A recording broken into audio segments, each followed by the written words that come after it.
"We're not exclusive until I say so," she said while texting another guy in my bed. I packed without a word and left. He dumped her in 2 weeks. Now mutual friends say she cries about losing me at every party. Hey viewers, before we move on to the video, please make sure to subscribe to the channel and hit the like button if you want to see more stories like this. Thanks. I thought Sundays were our religion. For a year, that had been the unwavering truth. The lazy morning in my bed, the smell of coffee mingling with her lavender shampoo, the quiet hum of the city outside my apartment that felt, for those few hours, like it existed just for us. This particular Sunday was a perfect specimen. Sunlight streamed through the blinds, painting stripes of gold across the rumpled sheets. Qley was a warm weight against my side, her back to me, her attention focused on the glowing screen in her hands. I remember feeling a deep, unshakable sense of rightness. This was it. This was the peace everyone talked about. I'd spent the last 6 months secretly saving for a ring, mentally composing the speech I'd give when I asked her to make this a permanent fixture. I'd even started browsing real estate listings for places with a bigger kitchen, because she loved to bake when she was stressed. I nudged her shoulder gently. Hey, you're supposed to be ignoring the outside world. It's the rule. She let out a soft, airy laugh, not the full one that crinkled the corners of her eyes, but the one she used when she was distracted. Just 1 second. This is funny. I rolled onto my side, propping my head on my hand to look at her.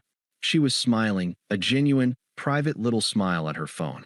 Her thumbs were flying across the screen. It was the same smile she'd given me last night when I'd surprised her with tickets to see that band she loved. A cold, tiny knot began to form in my stomach. Who's so entertaining this early? I asked, keeping my voice light. Did Sarah finally leave her terrible boyfriend? Oh no, not Sarah. The knot tightened. She didn't offer anything else. The typing continued.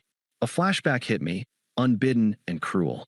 2 months ago, at her parents' house for dinner. Her father had clapped me on the shoulder, passing me a beer. "You're good for her, Mark," he'd said, his voice low and sincere. She settled down. "We're glad it's you." I had swelled with pride, feeling like I'd been granted a key to a sacred inner circle. The memory shattered as Qley let out another soft giggle. "Qley," I said, my voice losing its playful edge. "Who are you talking to?" She finally turned her head, her eyes still holding the ghost of her phone screen smile. "Just this guy, Leo. From my spin class. He's hilarious." The name meant nothing, but the way she said it, casual, unguarded, as if telling me she was talking to the mailman, sent a jolt through me. This wasn't a secret. In her mind, there was nothing to hide. "Leo," I repeated, the word feeling foreign and acidic in my mouth. I sat up, the sheets pooling around my waist. The cozy warmth of the room suddenly felt suffocating. "And why is Leo texting you on a Sunday morning?" She sighed, a theatrical, put-upon sound, and rolled onto her back to look at me. "Don't start, Mark. He just sent me a funny meme, and we got to talking. It's not a big deal." "It feels like a big deal," I said, my voice low. "It feels like a very big deal when you're lying in my bed, in the space we share, giggling at texts from another man." "Your bed," she shot back, an eyebrow arched. "Are we keeping score now? And I'm not giggling. God, you're being possessive." The pivot was masterful. I was the one with the problem. I was the one being unreasonable. For a second, I doubted myself. Was I overreacting? Was this just a harmless work friend? Possessive. I managed to get out. "Qley, we've been together for a year. I met your parents.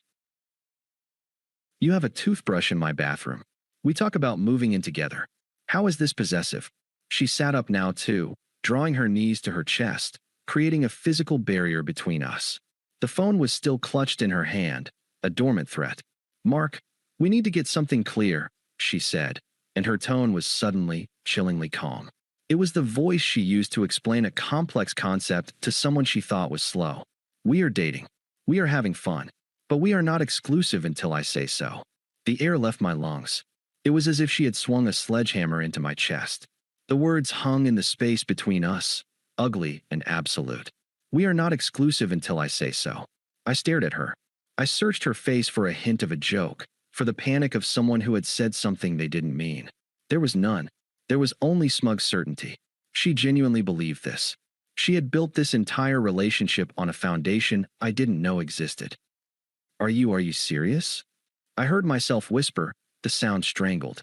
After everything, the trips, the family dinners, the future we talk about, that's just dating? That's just fun for you.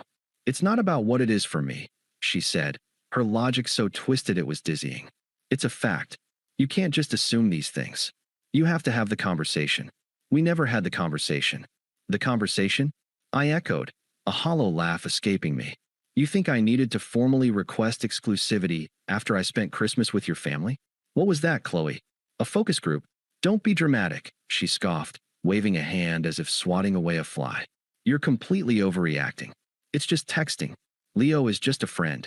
Who you smile at like that in my bed? I said, my voice now dangerously quiet. The spell was broken. The scales had fallen. The woman I loved, the future I had envisioned, it was all a mirage.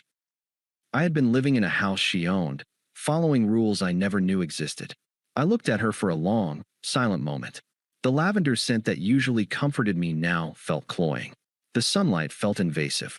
The warmth of her body next to mine felt like a lie. The love in my heart didn't shatter.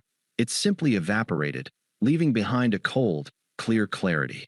Without another word, I threw the covers back and got out of bed. Finally giving up the tantrum? She asked, a triumphant little smirk on her face. She thought she'd won. She thought I was going to the bathroom to cool off, that I would come back and apologize for my possessiveness. I didn't answer. I walked to the closet, pulled my large suitcase from the top shelf, and laid it open on the floor. The sound of the zipper was the only noise in the room. The sound of the suitcase zipper cutting through the silence was more definitive than any slamming door. Qley's smirk faltered. "What are you doing?" she asked, her voice laced with a blend of confusion and annoyance. I didn't look at her. I opened my dresser drawer and began taking out stacks of my t-shirts, placing them in the suitcase with methodical precision. Fold, place. Fold, place. It was a rhythm that kept the chaos in my head at bay. Mark, stop being ridiculous. This is a tantrum. A really childish tantrum. I moved to the next drawer, my socks and boxers. I was a machine, programmed for evacuation. The physical act of packing was an anchor in the hurricane of her words. We are not exclusive until I say so. Each item I packed was a brick in the wall I was building between that statement and my future. I heard the bed creak as she got up. She stood in the doorway of the bedroom, wrapped in the sheet, her arms crossed. So what? You're just going to leave? Over this? I finally paused, a pair of socks in my hand, and looked at her. I didn't see the woman I loved anymore. I saw a stranger who had been living in my home under false pretenses. My voice was flat, devoid of the anger she was trying to provoke. There is no this. There's only the truth I was too blind to see. We're done. A flash of genuine panic crossed her face. This wasn't going according to her script. In her script, I begged. I argued my case. I proved my love by fighting for her. My calm detachment was a variable she hadn't accounted for. You can't just decide we're done, she protested, her voice rising. It doesn't work like that. It works exactly like that, I said, turning back to the closet for my hanging clothes.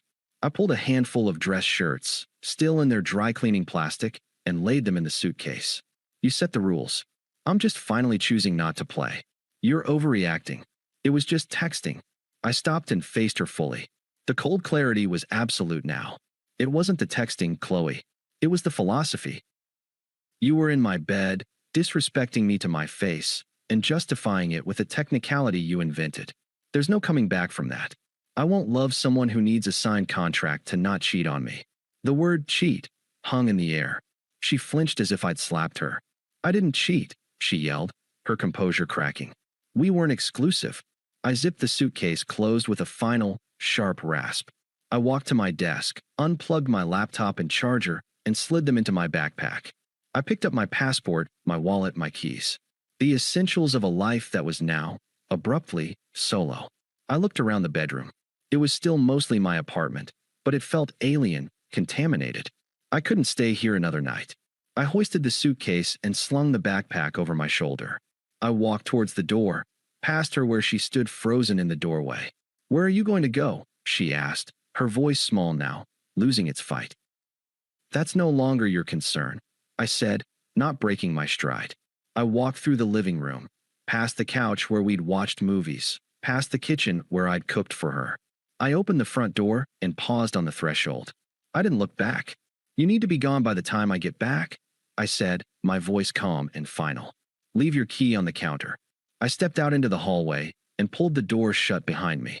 The click of the latch was a period at the end of a sentence I hadn't known I was finishing. The first 48 hours were a numb, gray haze.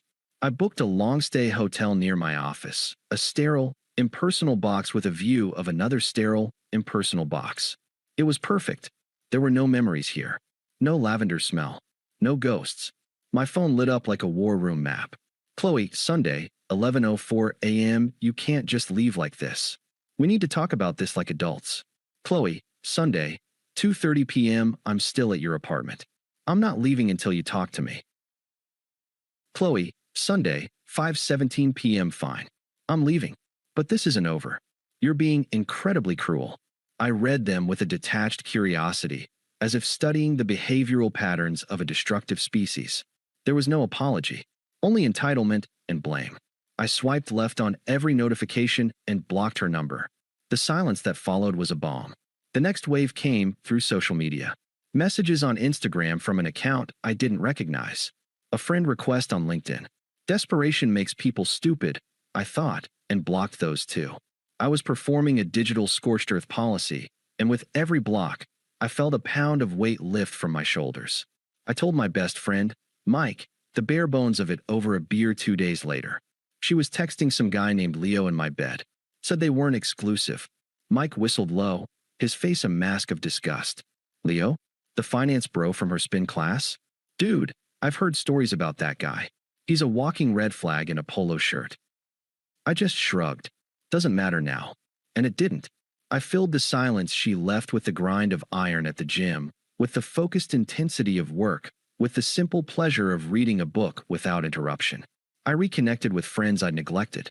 I said yes to invitations I would have previously declined for a quiet night with her. The world, which had shrunk to the size of our relationship, began to expand again. The karma arrived about 3 weeks later, delivered by Mike via text. Mike, Thursday, 7:22 p.m., so you're not going to believe this. Talk to Sarah. Leo dumped Qley. Me, okay. Mike, no, listen. It was bad. Apparently, the second you were out of the picture, he lost interest. Told her she was too needy and too available. Guess he just liked the chase. Me, I see. There was no satisfaction in it. Not the hot, vengeful kind I might have once imagined. It was just a cold, clinical confirmation of everything I'd deduced about both of them. A user got used. A game player lost her favorite toy. It was pathetically predictable. That's when the desperate pleas began. They seeped through the cracks in my digital walls. An email to my work address, which I filtered straight to trash. Mark, I know you hate me, but he was a mistake. A huge mistake. You were right about everything. Please, just call me. I'm so sorry. The word sorry had finally appeared, but it was buried under the rubble of her own consequences. It wasn't an apology for her actions. It was a plea for a rescue from the results. I felt nothing. Not anger, not pity. It was the emotional equivalent of reading a news headline about a disaster in a country I'd never visited. Acknowledged, but irrelevant to my life. I was free, and the silence was no longer empty. It was filled with the peaceful, steady sound of my own heartbeat, moving forward. The invitation to Jake's birthday party arrived via a group text from Mike. My place Saturday. Be there. A month ago, I would have made an excuse. The thought of navigating a room full of mutual friends, of the inevitable awkwardness with Qley, would have been enough to keep me away. But now, the idea held no fear. My peace was no longer so fragile that she could shatter it. I walked in with a 6-pack of craft beer, the same as I always did. The party was in full swing, the air thick with music and laughter. I saw Mike, gave him a nod, and deposited the beer in the cooler. I was scanning the room for other familiar faces when I felt the air change. I didn't need to turn around to know she was there. Mark. I turned. Qley was standing a few feet away, clutching a red Solo cup like a lifeline. She looked different. The smug, effortless beauty was gone, replaced by a strained, almost frantic energy. Her smile was too wide, her eyes too bright. Qley, I said, my tone neutral, the way you'd acknowledge a coworker in the break room. You look really good, she said, her voice trembling slightly. She was scanning me, taking in the fact that I'd put on a bit of muscle, that my posture was relaxed, that I looked happy. It clearly unnerved her. "Thanks. How are you?" I asked. I deliberately used the same polite, detached tone I'd practiced in my head. It wasn't a question that sought an answer. It was a social placeholder. The question, and its delivery, seemed to unlock something in her. The dam broke. "I'm a mess," she blurted out, her eyes welling with tears on cue. "A complete mess, Mark. I've been a mess since you left. I made the biggest mistake of my life." I took a slow sip of my beer. "I'm sorry to hear that." The words were empty, devoid of any real sympathy. They were a wall. She stepped closer, lowering her voice to a conspiratorial whisper. "Leo, he was a monster. He used me. The second you were gone, he just changed. He dumped me after 2 weeks. Said I was too clingy. Can you believe that?" I could, in fact, believe it quite easily. I said nothing. I just looked at her, waiting for the performance to continue. "Aren't you going to say anything?" she pleaded, her voice cracking. "Don't you miss me? Don't you miss us? What we had was real." I know it was. This was the crux of it. The final, desperate grasp at the narrative she'd built. I looked at her, and for the first time, a faint, pitying smile touched my lips. It wasn't a smile of warmth, but of finality. "Qley, that us you're talking about?" I said, my voice calm and clear. "It never existed. You made that perfectly clear when you were texting another man in my bed." The mention of the specific, humiliating scene made her flinch. The tears dried up instantly, replaced by a flash of raw anger. The mask was slipping, showing the petulant child beneath. "So you're just going to hold that over me forever?" she hissed, her voice rising enough that a few people nearby glanced over. I said I was sorry. "What more do you want from me? I'm humiliating myself here." This was it, the moment of truth. She wasn't sorry for her actions. She was sorry she was facing the consequences. She wasn't here for me. She was here for the comfort and stability I provided. The last vestige of any lingering doubt evaporated. I set my beer down on a nearby table. The gesture was slow, deliberate, signaling the end of the conversation. "I don't want anything," I said, my voice firm, quiet, and absolute. It cut through the party's noise. "That's the point. I don't want an apology, and I don't want you. You're a part of my past. I've moved on." I saw the words land like physical blows. Her face crumpled. She opened her mouth to protest, to scream, to say something, anything, that would force me back into the drama of her life. I turned to walk back to my friends, then paused.